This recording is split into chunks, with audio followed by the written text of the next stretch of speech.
की बात है, आप देते हैं। दूसरी बात, भारतीय जनता पार्टी के साथ अब दिक्कत ये होगी, भारतीय जनता पार्टी देश में संतों का भी सम्मान नहीं कर पा रही, तो बात क्या करेगी? देश में हमारे जो नागरिक है उनका भी सम्मान नहीं कर पा रही है।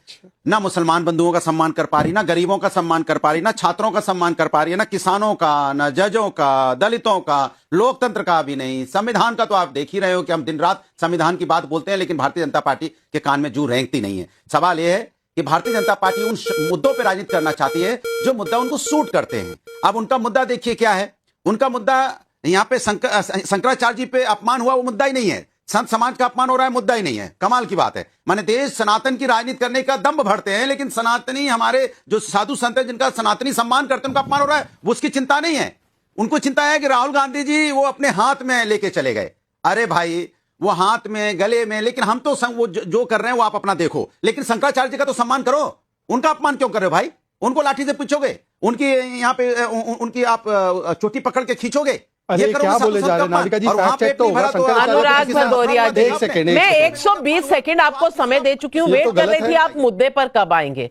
मैं तो ये देखकर हैरान हूं कि आपको सनातन का इतना प्रेम जाग गया है आजकल। जब भगवा आतंकवाद का नाम आया था, चू नहीं निकली थी आपकी। राम मंदिर जाने का आज तक आपका प्रोग्राम नहीं बन पाया, लेकिन सनातन के बड़े रक्षक बन गए हैं आप। आज राहुल गांधी पर नहीं हो रहा, आपको भारत रत्न मुलायम सिंह के जी लिए चाहिए था, लेकिन पद्म विभूषण मोदी जी ने दिया, वो तो राहुल गांधी की पार्टी ने नहीं दिया। शहजाद पूनावाला कहां ले जा रहे हैं गाड़ी को? मैं पहले तो इनकी फेक न्यूज को एड्रेस करना चाहता हूं। इन्होंने बोला, शायद 2015 का वीडियो देखकर आए, कि अभी मुक्तेश्वरानंद जी पर किसने लाठियां बरसाई थी, अभी मुक्तेश्वरानंद जी की चोटी किसने पकड़ी थी। ये कार्य आज नहीं हुआ है, ये कार्य 2015 में हुआ है। और अगर अभी मुक्तेश्वरानंद जी के बयानों से आप इत्तेफाक रखते तो पूरे बयानों से इत्तेफाक रखिए। उन्होंने कहा है राहुल गांधी ने मनुस्मृति को नहीं, बीच में मैंने आपके नहीं बोला। अनुराग जी, इस प्रकार से डिबेट नहीं होगी। आप अपने समय पर भी बोलेंगे और मेरे समय पर भी बोलेंगे, ऐसे नहीं होगा। नाविका जी, आप एक एक करके कमेंट कीजिए। उन्होंने लगातार बोला है। मैं तो कह रहा हूं कि अभी मुक्तेश्वरानंद जी ने और दो चीजें भी बोली, उसके ऊपर भी अग्री कर दो।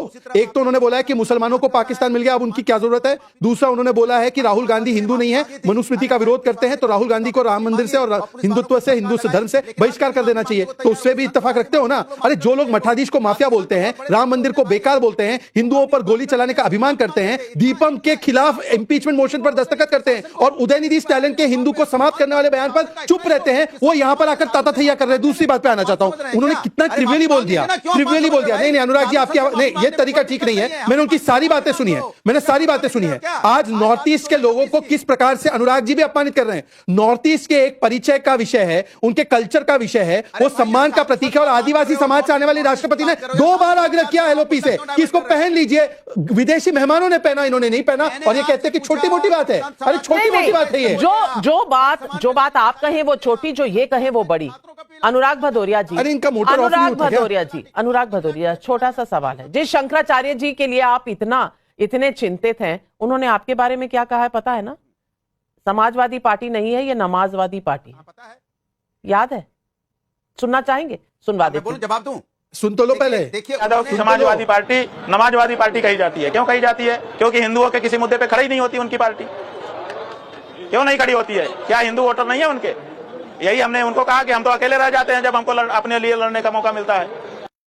सुन लिया अनुराग भदौरिया। लेकिन क्या आज प्रशासन माफी मांगने को तैयार? अरे भाई, पहले इनका जवाब दो, मानते कि नहीं? मांगिए ना, वो तो कह रहे हैं आप हिंदुओं के रक्षक हैं नहीं, आप नमाजवादी पार्टी हैं, हिंदू के किसी मुद्दे पे आप खड़े नहीं होते। आज अनुराग भदौरिया वही शंकराचार्य जी हैं, वो आपके बारे में क्या सोचते हैं मैंने आपको दिखा दिया। लेकिन डिबेट का मुद्दा ये नहीं है, डिबेट का मुद्दा है, और ये मैं आनंद दुबे जी से पूछूंगी। आनंद दुबे जी, मुद्दा ये है कि मोदी सरकार ने अपनी पार्टी से उठकर इस अवार्ड को, जैसे भी आप जिस भी पहलू से देखें, इस अवार्ड को इतनी तरफ फैला दिया है। कभी किसी को अवार्ड मिलता है जो पेड़ लगाने का काम करते हैं, कभी किसी को पद्मा अवार्ड मिलता है जिसने, जो ऐसे लोग हैं जिनके पास या तो पैसे नहीं है, वो अपने पूर्वजों का संस्कार भी नहीं करते, ऐसे लोगों को दिया है जिन्होंने ये अपने ऊपर बोझ लेकर ये सारा काम खुद किया है। ऐसे लोगों को चुन चुन कर दिया है। लेकिन विरोधी दल है और कांग्रेस पार्टी है, इनको दिखती है तो राजनीति,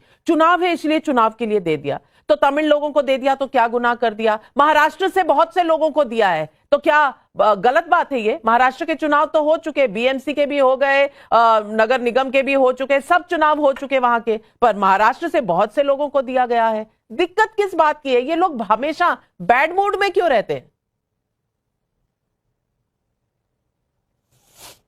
नाविका जी नमस्ते, आपको, आपके सभी दर्शकों को और मेरे को पैनलिस्टों को गणतंत्र दिवस की हार्दिक हार्दिक और मैं शुभकामनाएं। आज मैं आपकी ड्रेस की तारीफ, ड्रेस और टीके की तारीफ करूंगी। एक तो हमारे तिरंगे के रंग हैं आपके अंदर, और टीका जो है क्या कहने। Thank you. Radhe Radhe Radhe Radhe. Navika ma'am, देखिए, सम्मान मिलना, पारितोषिक मिलना, इनाम मिलना, ये बहुत अच्छी बात है, मिलना ही चाहिए। हमारा इस पूरे विषय को लेकर कोई विवाद है ही नहीं।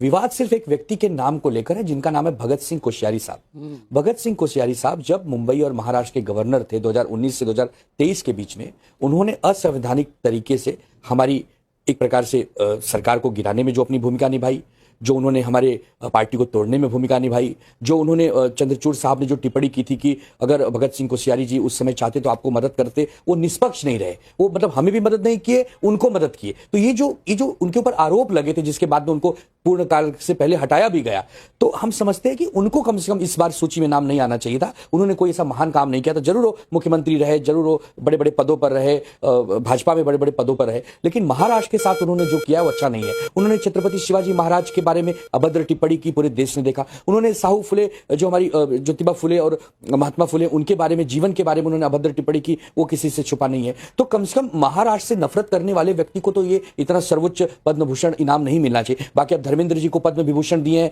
हम सब बहुत खुश हैं। आपने बहुत सारे अधिकारियों को दिए, बहुत सारे कलाकारों को दिए, हम खुश हैं। आपने माधवन साहब को दिया, बहुत अच्छे कलाकार हैं, उम्दा कलाकार हैं, मुंबई में ही रहते हैं, हम खुश हैं। तो यहाँ कोई खुशी और नाराजगी का, नविका जी, प्रश्न ही नहीं है। सिर्फ अगर किसी ने महाराष्ट्र के साथ पीठ पे छुरा भोंकने का काम किया है, आपने उसे दिया है, तो एक नेता होने के नाते, एक मराठी होने के नाते, एक महाराष्ट्र होने के नाते, लेकिन उत्तराखंड के बहुत लोग हैं जो उनके योगदान से खुश हैं। तो ये सिर्फ महाराष्ट्र के अवार्ड तो नहीं थे, क्यों शहजाद भाई? देखिए, सबसे पहले तो 2019 में जो राष्ट्रपति शासन लगाया गया उसमें तो शरद पवार जी ने समर्थन दिया था, और सुप्रीम कोर्ट ने किसी भी एक्ट को उनके अकॉन्स्टिट्यूशनल नहीं बोला है। इनफैक्ट 2022 में तो उद्धव जी ने खुद इस्तीफा दे दिया था वहां पे फ्लोर टेस्ट होने से पहले। तो भाई दोष किसको दे रहे हो? Point number 1। पॉइंट नंबर 2, यदि सरकारें गिराना पैमाना है, सुन लीजिए आनंद भाई, आप बताते सरकारें गिराना पैमाना है तो इंदिरा जी ने सबसे ज्यादा गिराई सरकारें, उनको तो भारत रत्न आपने दे रखा है। और देखिए इन्फ्लुएंस क्या होता है आनंद जी के ऊपर, किस प्रकार का इन्फ्लुएंस है। देखिए आज वो कह रहे हैं कि शिवाजी महाराज, छत्रपति शिवाजी महाराज के विषय में छत्रपति संभाजी महाराज के नाम पर औरंगाबाद का नाम ना हो, यह पूरी मुहिम कांग्रेस और एनसीपी शरद पवार ने बनाई, और उनके साथ गठबंधन में है ये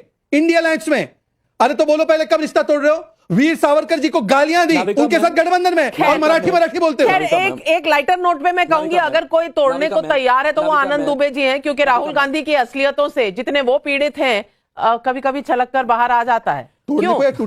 आज जो राहुल गांधी ने गमसा का इंसल्ट किया, आप उसे इंसल्ट मानते हैं कि नहीं? आनंद दुबे जी, इसे इंसल्ट मानते हैं कि नहीं?